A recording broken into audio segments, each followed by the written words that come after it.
Scarlett. 19 yung score ko. Ay, hindi perfect. Buti pa ako, naka 20. Bawi ka na lang next time, ha? Scarlett, nagawa mo ba yung assignment natin? May assignment tayo? Hala, di ko nagawa. Huwag mo nang sasabihin kay mama. Sige, di ko sasabihin. Ma'am, may assignment po pala tayo. Ay, oo nga pala, may assignment tayo, class. Ang hindi gumawa ng assignment, bagsak sa akin, ha? Bida-bida talaga tong si Samantha. Okay, class, sinong iboboto niyong president? I nominate Scarlett, ma'am. Ako? Di ako papayag. Dapat ako yung maging president. Go, Scarlett, kayo mo yan! I nominate myself because I believe na mas responsible ako. I believe na hindi ako nangungupit ng class funds. Iboto niyo ako dahil matataas ang mga scores ko. Iboto niyo ako dahil hindi ako nangungopya para lang tumaas ang score. Ako ba pinaparinggan mo? Mukhang may natamaan ata. Congrats, Scarlett. Deserve mo maging president. Gagawin ko yung best ko. Good morning, class. Hindi na papasok si Samantha. Ha? Ano nangyari? Mukhang bad trip si ma'am. Kayong apat, tumayo kayo! Hala, ano naman kayong ginawa nila? OMG! Natatandaan niyo ba tong group chat niyo? Paano nalaman ni ma'am yung GC namin? Patay kami nito. Ang gagaling nyo! Mag-umpisa tayo kay Scarlett. Ako po, ma'am. Palagi na nagpapareport si ma'am. Ano, tamad na siya magturo? Sayang ang tuition natin, be. Isa ka pa, Christian! Ma'am, kita niyo ba? Bago riban si ma'am, balita ko kumukuha siya sa class funds natin, ha. Ginawa niya tayong business. Samantha! Yes po. Ayoko talaga dyan kay ma'am. Mas gusto ko pa yung dati natin teacher. Buti pa yun, hindi nang babagsak. Tapos magaling pa magturo. Kyle! Akala ko matino ka! Guys, huwag niyo naman ginaganyan si ma'am. Mabait naman siya eh. Sa principal nga lang. Akala niyo di ko alam mga pinagsasabi niyo sa akin? Lahat po ng sinabi namin sa GC. Totoo po yun, ma'am. Diba sabi nga nila ma'am, truth hurts? Truth hurts pala, ha? Sige, papakita ko to sa principal sa office. Sige, ma'am. Sabihin mo sa principal. At sasabihin din namin yung mga baho mo. Ha? Anong ibig mo sabihin? Di ba may GC din kayo ma'am? Sinisiraan niyo pa nga yung mga estudyante. Paano mo nalaman yun? Isang pindot ko lang dito at masasend na to sa principal. Huwag mong gagawin yan. Huwag mong pipindutin. Umanda ka sa akin ma'am. Wag! Wag! Guys, announcement! Hindi daw papasok si ma'am. Yes! Wala kaming gagawin! True! Huwag muna kayo masaya. May iniwan siya activities. Hala! Magsulat daw tayo ng essay sa yellow pad, back and forth. Essay na naman? Tapos di naman babasahin ni ma'am. Te, yung research natin. Asan yung bag mo dun? Tigilan mo muna ako, be. Absent nga si ma'am, di ba? Mag-absent ka na din, te. Kung tamad ka mag-aral. Laki ng ano niyo pre, oh. Oo nga pre. Kita niyo ba yan? Aba, ano yung pinapanood nyo, ha? Wala to. Ba't ka ba nakikialam? Loko kayo, ha? Magsusumbong ako kay ma'am. Di magsumbong ka?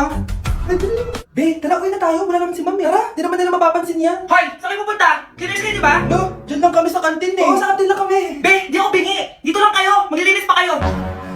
Babe, TikTok tayo. Sige babe. Uy, sana all. Ang hirap naman ng step. Eh di kayo na masaya. Magbe-break din kayo. Dito pa kayo naglandian, ha? Humanda kayo kay ma'am. Good morning, class. Sorry, absent ako kahapon. Ay, hindi. Nasaan exit letter mo, ma'am? Ha? Ano kasama mo, Scarlett? Di ba kapag absent kami, hiningan mo na kami ng exit letter? Nasaan yun sa'yo? Umamin ka nga sa akin, Brianna. Bakit ang daming pera ng wallet mo? Hindi ko po alam, Your Honor. Nangupit ka sa akin, no? Your Honor, i-double check ko lang kung totoo yung sinasabi niyo. Anong Your Honor? Nanay mo ko. Nagsasabi na ito. Anay, alis lang ako. At saan ka naman pupuntang babae ka? Sa boyfriend ko po, Your Honor. Your Honor, saka din eh. Bawal na umalis, gabi na. Gusto ko siya makita. Gusto ko makita sa mata niya na nasabihin niya sa akin, mahal niya ako. Gusto mo ito makita mo? Joke lang, Your Honor. Anak, nakausap ko yung teacher mo kanina at sabi niya, hindi ka daw pumasok ng school? Hindi po totoo, Your Honor. Your Honor, Your Honor. Pati ikaw? Nag-aral. Ako kanina, baka di niya lang ako nakita kasi nasa farm ako. Ha? Anong farm pinagsasabi mo? Anak, ba't dila ka ng dila? Butiki ka ba? Nay, sorry. Uso kasi ito, Nay. Ay, na naman tayo sa mga uso-uso. Hindi kayo napapagod, no? Tigilan niyo yan. Mga anak, kain na tayo. Yes, Your Honor. Nandito na kami, Your Honor. Tama na ka kay Your Honor nyo. Your Honor, kain na tayo. Tama na. Tumigil na kayo. Your Honor. Anak! Yes po, Nay? Aalis ako, ha? Please lang, maglinis ka ng bahay, ha? Si nanay, ang dami-daming utos. Aba, may sinasabi ka? Wala po, Nay. Maglilinis po ako. O sige, bye, anak! Yes, makakapaglaro na ako. Few moments later. Hello po, Nay. Hello, anak! Nasa gate na ako. Naglinis ka na ba ng bahay? Opo, Nay. Siguraduhin mo lang. Patay! Maglilinis na ako. Nasaan yung walis? Nasaan na ba yun? Nasaan na yung walis? Anak! Nay!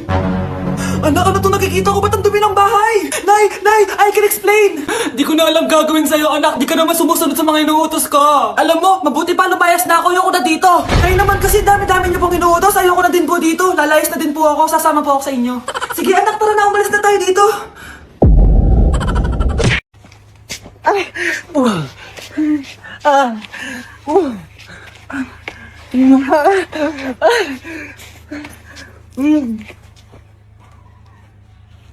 Bakit nawawala ang laman ng class funds, ha? Sinong kumuha na ito?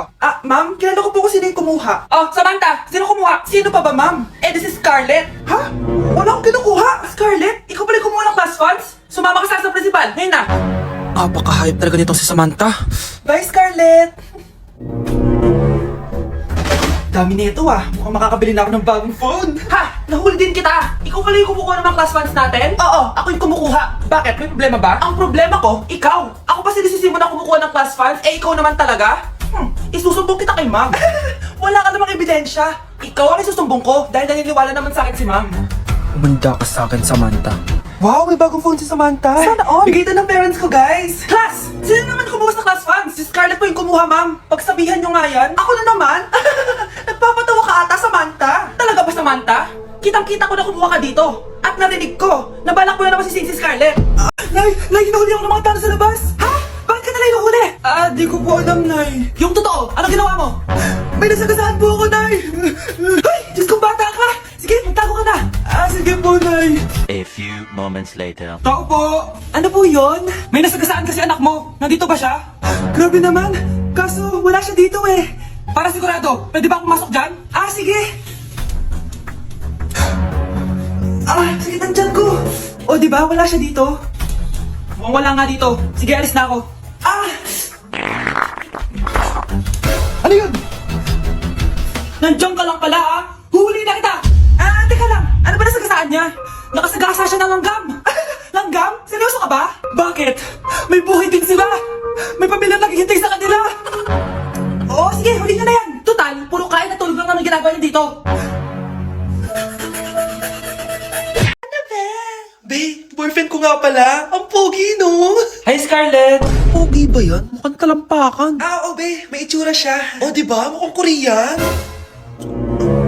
Be, ang ganda ng makeup ko, no? Slay, di ba? Slay ba yan? Mukhang pampatay yung makeup. Oo, be! Slay! Di ba? Pwede na ako maging makeup artist. Makeup artist ng mga patay. Akin ka na lang! Ganda ng boses ko, no? Oo, be. Ang lamig ng boses mo. Ano kaya maganda i-cover next? Siguro cover your mouth na lang. Scarlett, okay ka lang? Akala mo ang pogi ng boyfriend mo? Ang pangit niya! Mukha siyang ingrown! Wala kang taste! At ikaw naman, akala mo slay ang makeup mo? Hindi! Mukha kang ililibin! Alam ko na kung ano next na i-cover mo! Yang bibig mo! Hindi ka naman marunong kumanta! Ang baho pa ng hininga mo! Grabe ka naman! Sorry guys, di ko mapigilan di man lait. Ako, kapag may utang kay mama. Anak, yung utang mo kukunin ko na. Hala ma, wala pa po akong pera. Ha? Diyos kong bata, kasama na naman dinala yung mga pera mo? Anong kala mo sa akin? Nagtatain ng pera? Ay, di bale anak, ibabawas ko na lang yung sa baon mo next week. Si mama, kapag may utang sa akin, Nay, kukunin ko na po yung inutang niyo sa akin.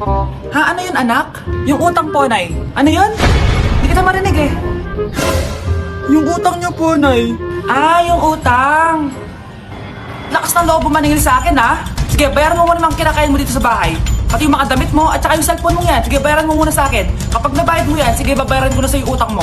Sabi ko nga, ma, di ko na po kukunin. Wala na babayaran. Sige, anak. Anak? Yes po, Nay. Kumain ka na, anak. Nagluto ko ng paborito mong ulam. Nay, may nakita po akong magandang plato doon. Pwede ko pong gamitin? Anak, bawal gamitin yan. Para lang sa mga bisita yun. Nay, sige na, Nay. Anak, bawal. Nay, sige na, Nay. Shoota, anak, bisita ka ba? Nay naman eh. Kumain ka na. Sige po, Nay. Few moments later. Hi, Mars! Uy, Mars! Anak! Yes po, Nay. Labas mo nga yung mga mamahaling plato natin. Nay, pwede na po ba akong gumamit ng plato? Ay, anak, bawal pa din. Di ka naman bisita. Breaking news! May kumakalat na bagong sakit. Ha? May bagong sakit na naman? Ano to? COVID 2.0? Kumalma ka, Nay. Hindi daw yan nakakamatay. Ay, buti na lang hindi nakakamatay. Oh, bakit di ko ba nagugas ng plato? Mamaya na lang po, Nay. Tinatamad pa ako.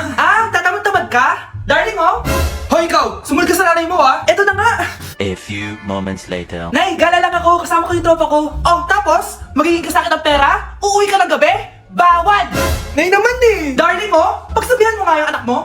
Anak, huwag ka na tumuloy dyan. Ang weird mo naman, Nay. Anak, hindi ko gusto yung jowa mo. Hiwalayin mo na yun. Nay, ano ba yan? Lahat na lang, pati yung girlfriend ko. Sumasagot ka na ngayon. Ang weird mo na. Siguro, ikaw yung nakakuha na kumakalat na sakit ngayon. Sakit sa pag-iisip. Tama na. Dok, bakit po kayo nandito? dito? Lumalala na ang kondisyon mo. Ikaw ang isa sa mga nakakuha ng malalang sakit. Ha? Hindi ko maintindihan. Nay, palagi mong kinakausap si tatay. Oh, ano naman? Patay na siya. Ma'am, pwede pa po ba ako mag-take ng quiz? Sorry po kung absent ako kahapon. Nilagnat po kasi ako eh. Ay, hindi na pwede. Di ba sabi ko, pag absent na, bawal na mag-quiz. Ano yan, one day lagnat? Tigilan mo ako. Ang sabihin mo, tinatamad ka mag-aral. Ma'am, please, sige na. Humahabol po kasi ako ng with honors eh. Oh, okay ko. Kung gusto mo mag-with honors, hindi ka dapat nagkakasakit. Ay, hello ma'am. Good afternoon po. Ah, yes po, ma'am. Kayo po yung nanay ni Scarlett, di ba? Ay, opo ma'am. Yung anak ko kasi nilagnat. Kawawa naman. Pwede pa po ba siya mag-take ng quiz? Humahabol kasi siya ng with honors eh. Sayang naman. Ay, ganun po ba ma'am? Kawawa naman po pala si Scarlett. Di bali ma'am, bibigyan ko na lang po siya ng quiz. Nak, sa susunod kasi magsabi ka sa akin ha. Hindi po kasi siya nagsasabi sa akin eh. Nagka-amnesia siguro to. Naku, salamat sa konsiderasyon ma'am ha. Sobrang bait niyo po. Ay, opo ma'am. Mabait po talaga ako. Di ba nak? Ah, opo nay. Mabait po siya. Nay, pengi pong pera? Pera? Ano bibilin mo? Bibili lang po ako ng pagkain, Nay. Promise, hindi po chichirya. Tinapay po bibilin ko. Ay, naku anak, wala tayong pera. Nay, sige na, Nay. Gutom ako. Wala nga! Nay naman eh! Magkukunwari ako may sakit ako para bibilin niya ako ng pagkain. Few moments later. Nay! Nay! Yes, anak. Anak, paano ka? Anak, okay ka lang? Nay, masama po pakiramdam ko. Wala din po akong panlasa. Kawawa naman anak ko. Wait ka lang anak ha. Anak, binili kita ng mga paborito mo chichirya. Eto, anak ko. Agaling ka, ha? Wow, salamat po, Nay. Tsaka, anak, ipapadala na kita sa isolation facility, ha? Baka may COVID ka na. Agaling ka dun, ha?